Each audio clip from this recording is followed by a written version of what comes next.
राज्याचे माजी उपमुख्यमंत्री स्वर्गीय अजितदादा पवार यांच्या निधनाला 5 महिने पूर्ण झाले असतानाही त्यांच्या मृत्यूबाबत अद्याप स्पष्टता नसल्याचा आरोप अजितदादा पवार गटाचे माजी आमदार अमोल मिटकरी यांनी केलाय. निधन हा घातपात होता की दुर्घटना हे राज्य आणि केंद्र सरकार अद्याप सिद्ध करू शकलं नसल्याचा आरोप त्यांनी केला. तसंच विमानातील ब्लॅक बॉक्स कुठे गेला असा सवाल त्यांनी उपस्थित करत राज्य आणि केंद्र सरकारवर त्यांनी टीका केली आहे. या संदर्भात अमोल मिटकरी यांच्याशी बातचीत केली आहे. आमचे प्रतिनिधी संतोष मोरे यांनी पाहूयात. अजित पवार गटाचे आमदार अमोल मिटकरी आपल्यासोबत आहे. अजितदादांच्या निधनाला काल 5 महिने पूर्ण झालेले आहे. मात्र हाच प्रश्न अद्यापही तो अपघात होता की घातपात होता हा प्रश्न अद्यापही महाराष्ट्रासह देशाला पडलेला आहे.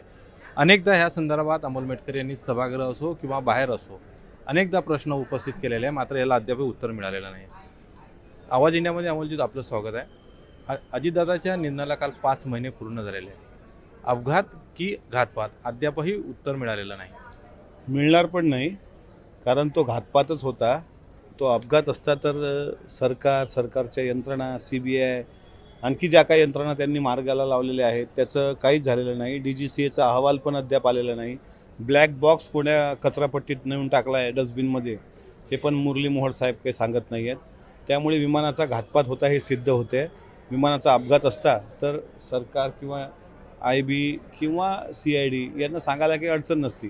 पण दुर्दैव आहे महाराष्ट्राचं. इतक्या मोठा लोकनेता ज्यांनी 40 वर्ष या महाराष्ट्राचं प्रतिनिधित्व केलं, तशा माणसाचं 5 महिन्यात साधं FIR पण होऊ नये याच्यापेक्षा दुर्दैव महाराष्ट्राचं काहीच असेल असं मला वाटत नाही. तुम्ही म्हणतात की ह्याच्या संदर्भात कुठलाही निर्णय येण्याची शक्यता नाही.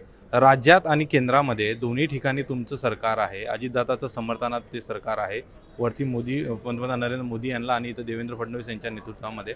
मग का अजितदादाच्या संदर्भातला प्रश्न जो आहे अनिर्णित राहत आहे? एक लक्षात घ्या, स्वतः माननीय मुख्यमंत्र्यांनी सभागृहामध्ये सांगितलं होतं की जर असं काही असेल आणि तो जर आसमानात जरी असला तरी त्याला शोधून आणू.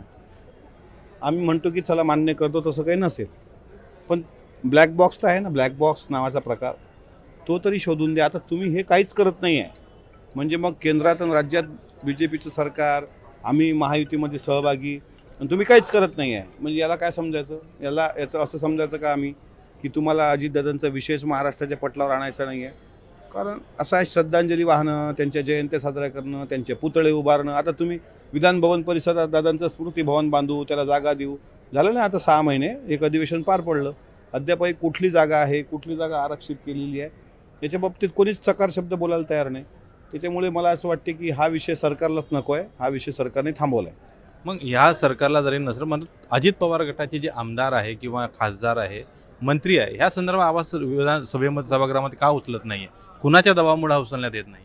हा प्रश्न रास्त असला तरी अनुत्तरित प्रश्न आहे.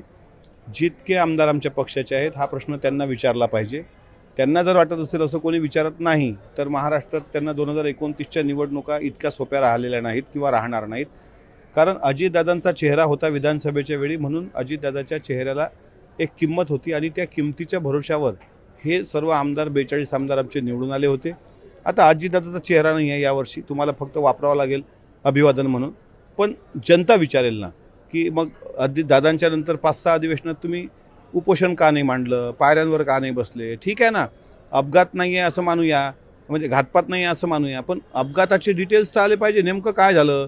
झाड होतं का तिथे? झाडाला विमान कोसळलं का? DGCAचा त्रोटक अहवालाला तो दुरुस्त कधी होणार आहे? हे राहिलं बाजूला. कोण आता शपथ घेणार, कोण आता मंत्रिपदावर जाणार, कोण आता काय करणार, कोण सभा घेणार, कोण परिषद का, कोण ऑपरेशन करणार, याच्यातच सगळं आपण आलबेल झालो आहोत. त्याच्यामुळे आमच्या आमदारांना वाटत असेल, पण त्यांना त्यांची जनता प्रश्न विचारणार मतदारसंघामधले. तुम्ही एकमेव असे आमदार होतात रोहित पवारांनंतर की सभागृहात असो किंवा बाहेर असो सातत्याने अजितदादाच्या संदर्भात आढळलं.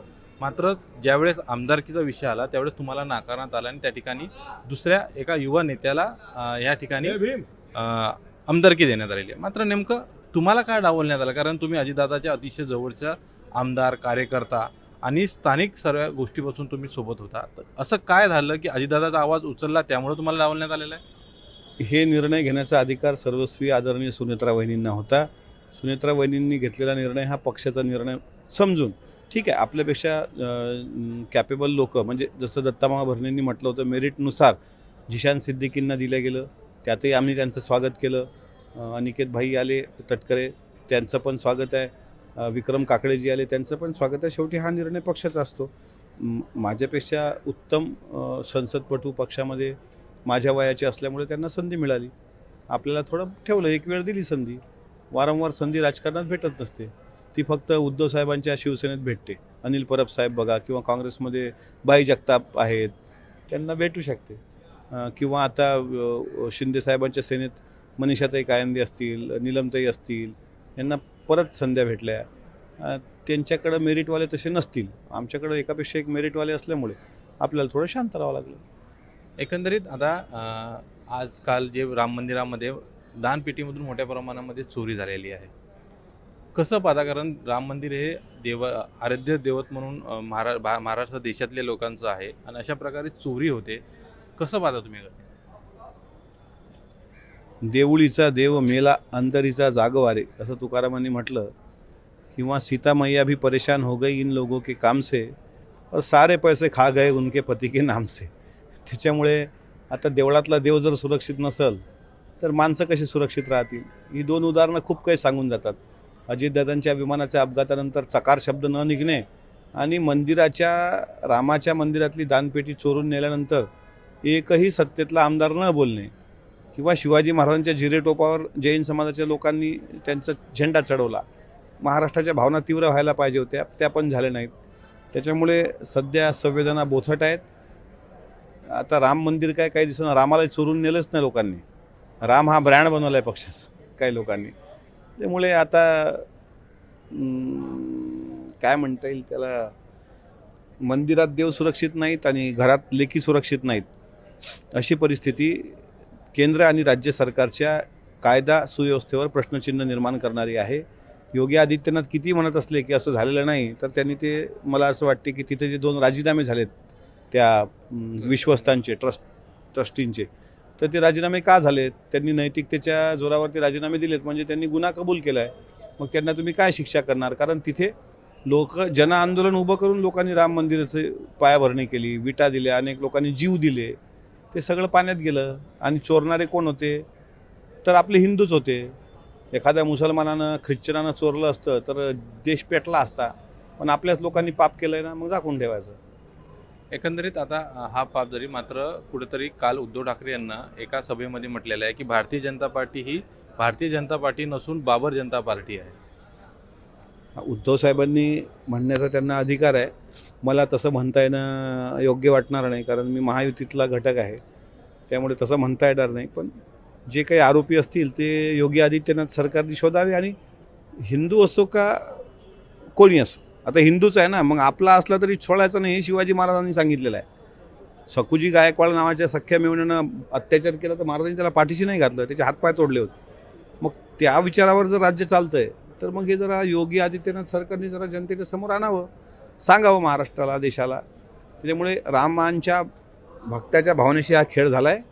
आणि शेवटी देवाचा प्रकोप आपल्या 29च्या निवडणुकांवर होऊ नये, याच्या अगोदर काही ना काही त्यांनी सोय केली पाहिजे. कॅमेरामॅन दत्तासह संतोष मोरे, विधान भवन, मुंबई.